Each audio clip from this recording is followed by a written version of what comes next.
Hello friends, welcome to our YouTube channel Alpha Technology. मैं हितेश वधवा आपके अपने चैनल में आपका स्वागत करता हूं। आज हम डिस्कस करेंगे एमएस वर्ड में व्यू टैब के बारे में। व्यू टैब में यानी आप अपने डॉक्यूमेंट को किस किस टाइप से देख सकते हो, क्या शो कर सकते हो, कितना जूम कर पाओगे और विंडो को आप अलग अलग कैसे देख सकते हैं। तो अब हम देखेंगे स्टेप बाय स्टेप इसका यूज करके। तो सबसे पहला जो एरिया है वो ग्रुप है हमारे पास व्यूज। आप एमएस वर्ड में अपने डॉक्यूमेंट को 5 टाइप से व्यू कर सकते हैं। पहला है रीड मोड। अब रीड मोड करने के लिए हम अपने डॉक्यूमेंट में कुछ टाइप करेंगे। तो इसके लिए हम दे रहे हैं random command equal RAND bracket start bracket close. उसके बाद आपको एंटर प्रेस करना है। नेक्स्ट अब आप क्लिक करेंगे रीड मोड पे। रीड मोड का मतलब है आप अपने डॉक्यूमेंट में कुछ भी लिख नहीं सकते, आप जस्ट उसे रीड कर पाएंगे। जैसे ही आप कुछ टाइप करने की कोशिश करेंगे, this modification is not allowed because the document open for viewing only. आपको ये मैसेज दिखाई देगा। फिर आपको कुछ चेंज करना है तो आपको व्यू में जाना होगा और एडिट डॉक्यूमेंट पर क्लिक करेंगे। और नेक्स्ट हमारा रहेगा प्रिंट लेआउट। प्रिंट लेआउट का मतलब है कि आप प्रिंटिंग के टाइम पे आपका पेज किस टाइप से दिखाई दे रहा है आप वो देख सकते हैं। अगर आप चेक भी करना चाहें, आप कंट्रोल P की हेल्प से चेक करके देख सकते हैं कि आपको प्रिंटिंग टाइम पे ये डॉक्यूमेंट कैसा दिखाई दे रहा है। अगर आप यहाँ से बाहर जाना चाहे तो आप एस्केप की का यूज करेंगे। उसके बाद जो हमारा नेक्स्ट टाइप आता है वो आता है वेब लेआउट। यानी आप वेब पेज पर देख सकते हैं आपका डॉक्यूमेंट आपको कैसा विजिबल होगा। या आप वेबसाइट का व्यू देख पा रहे हैं जो वेब लेआउट के नाम से यहाँ पर शो किया गया है। नेक्स्ट है आउटलाइन। आउटलाइन में क्या होता है, ये हमारे पास सभी पैराग्राफ्स हैं। आप जिसकी आउटलाइन देखना चाहें यानी मेन हेडिंग और सब हेडिंग करके आप उसे यहाँ से चेक करके देख सकते हैं। ये आपको one by one main heading और सब हेडिंग के हिसाब से आपको डॉक्यूमेंट शो करेगा। अगर आप इसमें फॉर्मेटिंग को भी देखना चाहते हैं तो फॉर्मेटिंग पर टिक रखिए, नहीं देखना चाहते तो आप अनटिक कर दीजिए, आपको सिर्फ मेन हेडिंग और सब हेडिंग ही दिखाई देगी। अगर आप चाहते हो हर डॉक्यूमेंट की आपको फर्स्ट लाइन दिखाई दे तो आप यहाँ पर क्लिक कीजिए।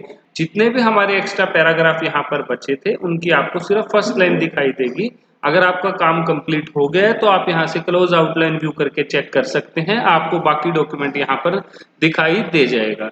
नेक्स्ट हमारा व्यू में एक टाइप और रह गया जिसका नाम है ड्राफ्ट। ड्राफ्ट का मतलब होता है इसमें सिंपल आपको आपका मैटर दिखाई देगा, कोई एक्स्ट्रा फॉर्मेटिंग आप यहाँ पर नहीं देख सकते।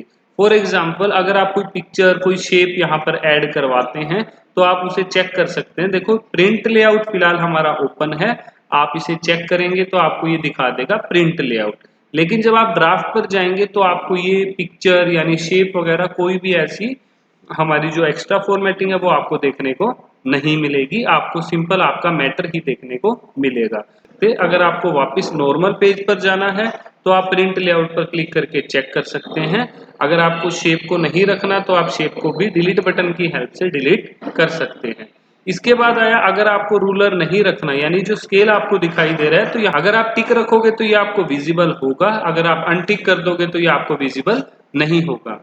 नेक्स्ट है ग्रिड लाइन। ग्रिड लाइन मतलब आपके जो ग्राफ्स की जो लाइंस होती हैं वो आप देख सकते हो, छोटे छोटे बॉक्स से आपको बने दिखाई देंगे, इसे हम ग्रिड लाइन कहते हैं। अगर आपको रखनी है तो आप रखिए, अगर आपको नहीं रखनी तो आप यहाँ पर अनटिक करके भी हटा सकते हैं। जैसे ही आप टिक करेंगे आपको विजिबल हो जाएगी, अनटिक करने के बाद इनविजिबल हो जाएगी। उसके बाद आया नेविगेशन। नेविगेशन पेन का मतलब होता है सेम फाइंड। जैसे कि आप कुछ भी इसमें फाइंड करते हैं, सर्च करते हैं। फॉर एग्जांपल मैंने यहाँ पर लिखा वीडियो, आपको ये बता देगा टोटल कितने रिजल्ट्स हैं, कितने पेजेस पर हैं, ये सब एक साथ में। फॉर एग्जांपल आपको पेज देखना है तो 1 है, अगर आपको रिजल्ट चेक करने हैं तो रिजल्ट हमारे पास 4 है, अगर आपको हेडिंग चेक करनी है तो ये आपको फर्स्ट हेडिंग में ही विजिबल हो रखा है। नेक्स्ट अगर हम बात करें, आप इसे यहाँ से क्रॉस कर सकते हैं। अब नेक्स्ट हम जाएंगे जूम एरिया पर। जूम एरिया में जाने के बाद सबसे पहले आप जूम ऑप्शन को ओपन करके देखेंगे, यहाँ पर दिखा रखा है आपको 200 आप करके देख सकते हैं और मिनिमम आपको दिखा रखा है 75। बट इतना ही नहीं, अगर हम स्क्रॉल बार से जाना चाहें, जो हमारा यहाँ पर आपको मैक्सिमम दिखाया गया है वो है 500% और जो आपको यहाँ पर मिनिमम दिखाया गया है वो है 10%। अगर आप रखना चाहें ओरिजिनल यानी 100% तो आप 100% पे क्लिक करके यहाँ से देख सकते हैं। उसके बाद नेक्स्ट आया हमारा, आपको 1 पेज देखना है तो आप 1 पेज के अकॉर्डिंग अपने डॉक्यूमेंट को चेक करेंगे। अगर आपको देखना है मल्टीपल पेजेस तो आप कंट्रोल एंटर के साथ और पेज इंसर्ट करवा सकते हैं। और जैसे ही आप मल्टीपल पेजेस पर क्लिक करेंगे आपको सभी यहाँ पर पेजेस एक साथ विजिबल हो जाएंगे। अगर आपको लिखा हुआ मैटर यहाँ से दिखाई नहीं दे रहा है तो आप पेज की विड्थ बढ़ा के भी इसको जूम करके भी चेक कर सकते हैं। इसके बाद आया नेक्स्ट हमारा पार्ट है विंडो। विंडो में आपको न्यू विंडो लेनी है। देखिए सबसे पहले आपके पास विंडो जो ओपन है वो डॉक्यूमेंट 1 है। न्यू विंडो अगर हम कभी भी ओपन करेंगे तो आपको न्यू विंडो तो दिखाई देगी लेकिन करंट विंडो की डुप्लीकेट विंडो दिखाई देगी। फॉर एग्जांपल डॉक्यूमेंट 1 का पार्ट 2, मतलब डॉक्यूमेंट 1 पे काम कर रहे हैं आप लेकिन अब जो ओपन हुआ है वो उसका पार्ट 2 है। हमें कैसे पता लगेगा कि ये वही विंडो है? अगर हम टॉप पे कोई हेडिंग यहाँ पर ऐड कर देते हैं तो आप देखेंगे कि आपको दोनों में ही वही सेम मैटर यहाँ पर दिखाई देगा।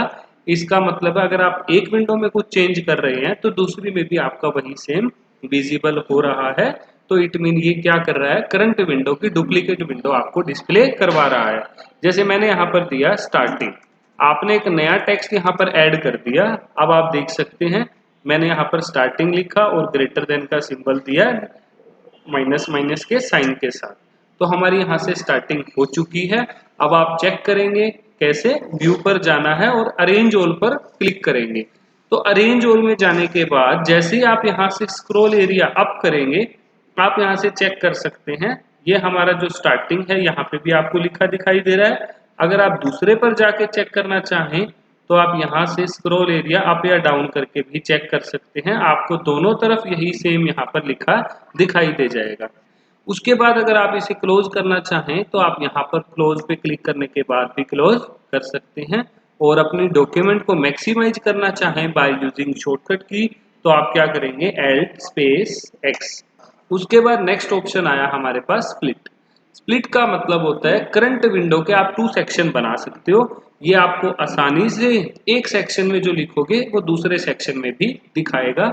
इसका मतलब आप एक साथ सेम टाइम पे 2 जगह वर्क कर सकते हो। जैसे अभी हमने वर्क किया था वो अलग अलग विंडो थी और अब हम बात कर रहे हैं आप एक ही पेज पे 2 अलग अलग साइड पे वर्क करके देख सकते हैं। कैसे? जैसे ही आप स्प्लिट पर क्लिक करेंगे आप देख सकते हैं यहाँ पे आप फिर से सेम वही स्क्रॉल बार अप कीजिए, यानी जो स्क्रोलिंग है आपकी उसको आप टॉप पर ले आइए। अब हम कुछ एक्स्ट्रा ऐड करना चाहते हैं तो आप क्या करेंगे, मैंने यहाँ पर माइनस के साइन लगाए और यहाँ पर ग्रेटर का सिंबल लगाया। आप देख सकते हैं दोनों जगह आपको यही सेम वर्क विजिबल हो रहा है। पहले हमने ये वर्क किया था अलग अलग पेज पे और अब आप कर रहे हैं एक ही पेज पर। अगर आप स्प्लिट को रिमूव करना चाहें तो आप रिमूव स्प्लिट की हेल्प से कर सकते हैं। व्यू साइड बाय साइड ये विंडो का पार्ट है। अब हमारे पास डॉक्यूमेंट 1 है तो हम क्या करेंगे, कंट्रोल N। जैसे ही आप कंट्रोल N करेंगे आपके पास एक डॉक्यूमेंट 2 यहाँ पर ओपन हो चुका है। आप व्यू में जाने के बाद व्यू साइड बाय साइड पर क्लिक करेंगे और आप देख सकते हैं आपके पास एक साथ दोनों डॉक्यूमेंट ओपन हो चुके हैं, जिसका फर्स्ट का नाम है डॉक्यूमेंट 1 और सेकंड का नाम है डॉक्यूमेंट 2। अगर आप यहाँ पर स्क्रोलिंग करते हैं तो आपको दोनों डॉक्यूमेंट की स्क्रोलिंग यहाँ पर दिखाई देगी। अगर आप चाहें कि हमें स्क्रोलिंग नहीं करनी तो आप साइक्रोनियस स्क्रोलिंग को ऑफ कर दीजिए और आप जब भी स्क्रोलिंग दोबारा करेंगे तो आपका एक बार में एक ही डॉक्यूमेंट मूव करेगा, दोनों डॉक्यूमेंट मूव नहीं होंगे। और थर्ड ऑप्शन आता है हमारे पास रीसेट विंडो पोजीशन। अगर आपके डॉक्यूमेंट की पोजीशन आपके द्वारा यहाँ से चेंज हो गई है तो आप रीसेट विंडो पोजीशन पर क्लिक करके उसे वापस पहले जैसा करके सेट कर सकते हैं। अब नेक्स्ट हम चाहते हैं कि हम यहाँ से इस फाइल को मैक्सिमाइज कर दें ताकि हमें एक टाइम पे एक ही फाइल दिखाई दे। अगर आपको अब दूसरी फाइल पर जाना है तो आप स्विच विंडो की हेल्प से जा सकते हैं। फिलहाल जो हमारे पास डॉक्यूमेंट ओपन है वो है डॉक्यूमेंट 2। अगर आप डॉक्यूमेंट 1 पर क्लिक करेंगे और इसे भी मैक्सिमाइज आप कीबोर्ड से ना करना चाहें तो आप माउस से भी कर सकते हैं। आप देख सकते हैं हमारा डॉक्यूमेंट 1 है। अगर आप स्विच विंडो 2 पर ले जाना चाहें तो आप स्विच विंडो 2 पर भी इसकी हेल्प से इजीली जा सकते हैं। अगर आप शॉर्टकट की से जाना चाहें तो आप Alt के साथ टैब का यूज करेंगे। आप जहां भी जाना चाहें Alt के साथ टैब की हेल्प से आप वहीं पर जा सकते हैं। अभी हमारा ब्लैंक डॉक्यूमेंट है और आप साथ में देख सकते हैं एक डॉक्यूमेंट से दूसरे डॉक्यूमेंट पर आप इजीली स्विच कर सकते हैं। स्विच विंडोज की वर्किंग अब हमारी कंप्लीट हो चुकी है। अब हम डिस्कस करेंगे हमारे लास्ट ऑप्शंस व्यू टैब के मैक्रोज के बारे में। आज के टॉपिक में हम डिस्कस करेंगे मैक्रोज का। मैक्रो क्या होता है, किस हिसाब से हम इसका यूज करते हैं। अब आप स्टेप बाय स्टेप मैक्रो का यूज देख सकते हैं। हम बाय यूजिंग शॉर्टकट की भी करेंगे और डायरेक्ट भी करेंगे। सबसे पहले हमें क्या करना है, व्यू टैब पर जाना है। व्यू टैब में जाने के बाद आपको मैक्रो ग्रुप एक अलग सा दिखाई देगा, जिसमें आपको मैक्रो की मोर ऑप्शन यानी एरो के ऊपर क्लिक करना है। यहाँ से हमारा जो फर्स्ट स्टेप होगा स्टार्ट, वो रिकॉर्ड मैक्रो से होगा। बेसिकली हम पहले ये बता दें आपको कि मैक्रो यूज करते ही क्यों हैं। मैक्रो का यूज हम करते हैं, कोई चीज आपको बार बार रिपीट करनी हो तो अगर आप चाहें उसको आप एक ही बार रिकॉर्ड कर दें, ताकि जितने बार आपको वो सेम डेटा यूज करना हो आप बार बार वो डेटा यूज कर सकें। तो मैक्रो हमें काफी हेल्पफुल होता है, जो हमारी लॉन्ग वर्किंग को शॉर्ट टाइम में सोल्व कर देता है। कहने का मतलब कोई चीज बार बार आपके यूज में आनी है, आप एक बार मैक्रो की लिस्ट में उसे रिकॉर्ड कर दो, जितने बार आप उसे शो करना चाहें उतने बार आप उसे शो करवा सकते। तो सबसे पहले आपको क्या करना है, रिकॉर्ड मैक्रो। रिकॉर्ड मैक्रो का मतलब है आपके पास एक पूरा डायलॉग बॉक्स ओपन हो गया, जिसमें आपको जिस नेम से रिकॉर्डिंग चलानी है, मैक्रो जिस नेम से आपको सेव करना है, आप यहाँ पे वो नेम डाल सकते हैं। फिलहाल हम यहाँ पर टाइप कर रहे हैं अल्फा। उसके बाद आपसे पूछा जाएगा कि आपको कोई बटन्स यानी कोई कीबोर्ड से कोई शॉर्टकट की यूज करनी है, तो आप वो शॉर्टकट की यूज कर सकते हैं। सबसे पहले हम डायरेक्ट यूज करेंगे, जो कि आपको ओके का यूज करना है। डिस्क्रिप्शन में आप डाल सकते हैं आप किस चीज के बारे में आप ये वीडियो बना रहे हैं, किस चीज के बारे में आप मैक्रो का यूज कर रहे हैं। मैक्रो का नेम या मैक्रो की डिटेल कोई भी जानकारी आप यहाँ पर प्रोवाइड करवा सकते हैं। हमने यहाँ पर दिया इंट्रोडक्शन, इंट्रोडक्शन अबाउट मैक्रोज।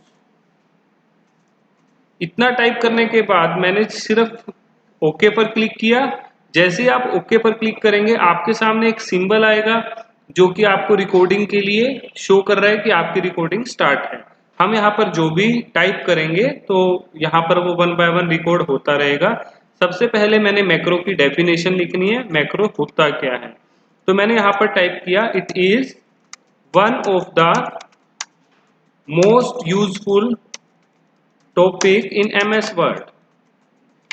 सबसे पहले हमारा ये एमएस वर्ड का काफी मोस्ट यूजफुल टॉपिक है। By using macros we can record our matter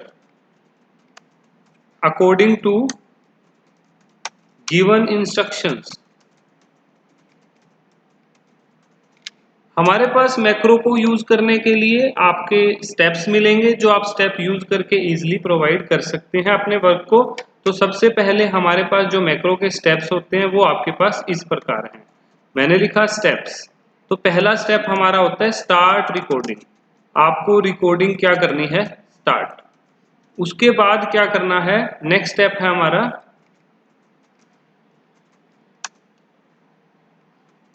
type your letter, या आप कोई भी मैटर यहाँ पर टाइप कर सकते हैं, किसी भी प्रकार का आपका मैटर हो। उसके बाद आपको नेक्स्ट स्टेप में करना है स्टॉप रिकॉर्डिंग। अगर आप रिकॉर्डिंग को स्टॉप कर देंगे, स्टॉप रिकॉर्डिंग करने के बाद आप जब भी इसे यूज करना चाहें आप डायरेक्ट यूज कर सकते हैं। अगर आप कोई शॉर्टकट की बनाना चाहें तो वो भी बना सकते हैं, लेकिन ये चीज हम स्टेप बाय स्टेप डिस्कस करेंगे। तो सबसे पहले हमारी वर्किंग कंप्लीट हो चुकी है। अब आपको मैक्रो के मोर ऑप्शन पर जाना है। आपको स्टॉप रिकॉर्डिंग पे जैसे ही क्लिक करना है उसके बाद आप देख सकते हैं ये मैटर आपका रिकॉर्ड हो जाएगा। जो सिंबल आपको पहले दिखाई दे रहा था वो अब यहाँ पर शो नहीं होगा। अब हमें ये मैटर बार बार चाहिए है, हर पेज पर चाहिए, तो आप क्या करेंगे, कहीं पर भी क्लिक करेंगे और एंटर करके आप जहां लाना चाहें आप उधर ला सकते हैं। तो आपको क्या करना है, मैक्रो की लिस्ट पर जाना है, व्यू मैक्रो के ऑप्शन को ओपन करना है। यहां जाने के बाद आपके पास सबसे पहले ऑप्शन आएंगे कि आपको करना क्या है। हमने कहा all active templates and document, जो हम काम कर रहे हैं वही टेम्पलेट्स और डॉक्यूमेंट हमें दिखाए जाएं। हमारा जो नेम था वो अल्फा है, अल्फा के नेम से हमने इसे यूज किया हुआ है। तो आप क्या करवाएंगे, रन। देखिए वही सेम मैटर जो हमने उसके अंदर रिकॉर्ड किया था वही सेम आपको यहाँ पर डिस्प्ले हो रहा है। नेक्स्ट, अगर आप बाय यूजिंग शॉर्टकट की लाना चाहते हैं जो इसके अंदर बाय डिफॉल्ट दी गई हुई होती है, तो आप क्या करेंगे, Alt+F8। जैसे ही आप Alt के साथ F8 का यूज करेंगे आपको वही लिस्ट दिखाई दे जाएगी जिस लिस्ट में आपने वो मैक्रो को सेव किया है। आप जैसे ही रन की कमांड पर क्लिक करेंगे आप फिर से ला सकते हैं। इतना ही नहीं, अगर आप कंट्रोल N यानी न्यू डॉक्यूमेंट को ओपन करेंगे, अगर आप उस पर भी लाना चाहते हैं तो आप उस पर भी ला सकते हैं। ये तब आप ला सकते हैं जब तक आप इसे परमानेंटली डिलीट नहीं करेंगे। तो हमारी जो शॉर्टकट की है वो रहेगी Alt+F8। Alt+F8 करने के बाद करना क्या है, आपको सिंपल वही स्टेप रन करना है और जैसे ही आप रन पर क्लिक करेंगे आप देख सकते हैं वही से मैटर आपका जो है डिस्प्ले हो जाएगा। नेक्स्ट है, अब हमें मैक्रो को बाय यूजिंग शॉर्टकट की यूज करना है। तो आप क्या करेंगे, रिकॉर्ड मैक्रो पर जाएंगे। वहां जाने के बाद आपने नेम टाइप करना है, जैसे मैंने यहाँ पर टाइप किया सेंटर। अब आपको करना क्या है, कीबोर्ड के जो ऑप्शन आपको दिखाई दे रहे हैं इस पर क्लिक करना है और कोई भी शॉर्टकट की आपको यहाँ पर यूज करनी है। मैंने किया कंट्रोल U। आप जैसे ही असाइन पर क्लिक करेंगे आप उसे क्लोज कर देना। जब भी आप कुछ टाइप करेंगे आप देख सकते हैं मैंने यहाँ पर टाइप किया हेलो अल्फा। अब आप स्टॉप रिकॉर्डिंग जरूर कीजिए ताकि हम इस मैटर को बार बार यूज कर पाए। स्टॉप रिकॉर्डिंग करने के बाद आप जब भी कंट्रोल के साथ U प्रेस करेंगे आपका ये मैटर आता रहेगा। लेकिन हम चाहते हैं हर बार नेक्स्ट लाइन में लेकर आना है, तो आप एंटर प्रेस कीजिए और कंट्रोल U प्रेस कीजिए। इससे होगा क्या, आपका वैसा ही मैटर हर बार आता रहेगा जैसा आपको चाहिए। तो आप अपने अकॉर्डिंग कोई भी रिकॉर्डिंग यहाँ पर करवा सकते हैं। अगर हम नेक्स्ट बात करें, मैंने ये कंट्रोल A डिलीट कर दिया। अगर हम एडवांस मैक्रो का यूज करना चाहें तो मैक्रो की हेल्प से हम हमारे MS वर्ड में यानी विनवर्ड सॉफ्टवेयर में जितनी भी हमारे पास शॉर्टकट कीज हैं हम वो भी ला सकते हैं। तो उसके लिए आपको क्या करना होगा, वही से मैक्रो के मोर ऑप्शन पर जाना है। यहाँ से आपको व्यू मैक्रो का यूज करना है। यहाँ पर आपके पास एक मैक्रो इनमें एक ऑप्शन दिखाई दे रहा है ऑल एक्टिव टेम्पलेट्स, बट आपको इसकी जगह पर आपको वर्ड कमांड्स का यूज करना है। लेकिन वर्ड्स कमांड में आपको यहाँ पर टाइप करना है लिस्ट। अब आपको लिस्ट कमांड यहाँ पर दिखाई दे जाएगी। जैसे ही आप रन पर क्लिक कराओगे तो आप देख सकते हैं MS वर्ड में जितनी भी हमारे पास शॉर्टकट कीज हैं वो आपको दिखाई दे जाएगी। आप जैसे ही लिस्ट कमांड्स पर जाएंगे आपके पास करंट कीबोर्ड सेटिंग आएगी। जो भी आपके कीबोर्ड में जितने भी बटन्स हैं, जैसे भी कीज हैं, आपको सभी वो ऐसे ही दिखाई दे जाएंगी। अब आप देख सकते हैं यहाँ पर आपको कमांड नेम दिखाई दे रहा है, यहाँ पर मॉडिफायर्स हैं जैसे कि हमारी किस की के साथ क्या यूज करने के बाद आपको कौन सी की बनती हुई दिखाई दे रही है। फॉर एग्जांपल मॉडिफायर में आपको कंट्रोल शिफ्ट A का यूज करना है तो ऑल कैपिटल हो जाएगा। अगर आपको ऐप को रिस्टोर कराना है Alt+F5 करोगे तो वो हो जाएगा। ऐसे करके आप 1 बाय 1 डाउन एरिया तक जाके चेक कर सकते हैं। ये हमारा मैक्रोज ऑप्शन है जिसकी हेल्प से हमने अभी एडवांस यूज किया है कीबोर्ड में, यानी आपके वर्ड में जितनी भी शॉर्टकट कीज हैं वो सारी आप 1 बाय 1 यहाँ से देख सकते हैं। Thank you guys for watching this video. अगर आपको वीडियो पसंद आए तो लाइक एंड कमेंट जरूर करें और चैनल को सब्सक्राइब करना ना भूलें। नेक्स्ट वीडियो की नोटिफिकेशन को अपने नोटिफिकेशन में लाने के लिए बेल आइकन जरूर प्रेस करें। Thank you.